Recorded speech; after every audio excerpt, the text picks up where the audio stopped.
కస్తూరి రంగరంగ నాయన్న కావేటి రంగరంగ శ్రీరంగ రంగరంగ నిను బాసి నేనెట్లు మరచుందురా.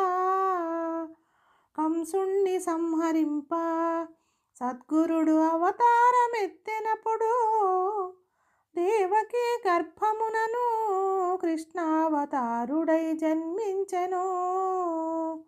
7 రాత్రులు చేరిచి ఒక రాత్రి ఏకరాత్రిగా చేసెను.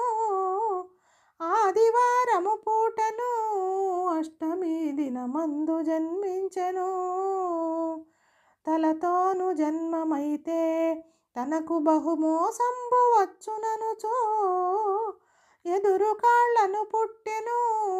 7 దాదులను చంపినప్పుడు కస్తూరి రంగరంగ నాయన్న కావేటి రంగరంగ శ్రీరంగ రంగరంగ నిను బాసి నేనెట్లు మరచుందురా.